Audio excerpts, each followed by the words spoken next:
പ്രിയപ്പെട്ടവരെ, ഇത് നമുക്കുള്ള പരിശുദ്ധാത്മാവിൻ്റെ ആലോചനയാണ്. ദൈവം നമ്മോട് സംസാരിക്കുകയാണ്. ദൈവത്തിൻ്റെ തിരുവെഴുത്ത് പറയുന്നു, മത്തായിയുടെ സുവിശേഷം 24-ാം അധ്യായം 12-ാം വചനത്തിൽ നമ്മുടെ കർത്താവ് പറഞ്ഞു, പാപം വർദ്ധിക്കുന്നതിനാൽ പലരുടെയും സ്നേഹം തണുത്തു പോകും. സ്നേഹം തണുത്തു പോകും. സ്നേഹം തണുത്തു പോകും.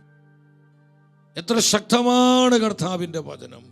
പാപം വർദ്ധിക്കുന്നത് കൊണ്ട്, മ്ലേച്ഛതകള്, അരാജകത്വങ്ങള്, തിന്മകള് വർദ്ധിച്ചു വരുന്നത് കൊണ്ട് അനേകരുടെ സ്നേഹം തണുത്തു പോകും.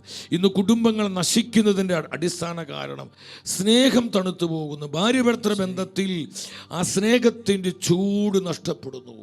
സഹോദര ബന്ധങ്ങൾ, ഞാൻ പറഞ്ഞില്ലേ, നിസ്സാര കാര്യങ്ങളെ പ്രതിയാണ് കലഹിച്ചുകൊണ്ട് വെറുപ്പിലും മത്സരത്തിലും കഴിയുന്ന ഒത്തിരിയേറെ സഹോദരന്മാർ നമ്മുടെ കുടുംബങ്ങളിലുണ്ട്. സ്നേഹം തണുത്തുപോയി.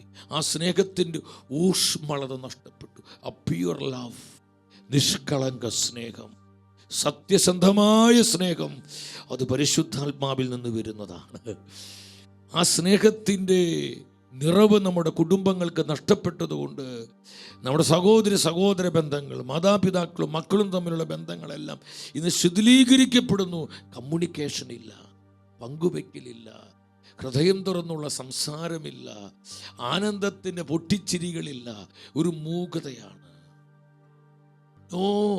No sharing, no communication.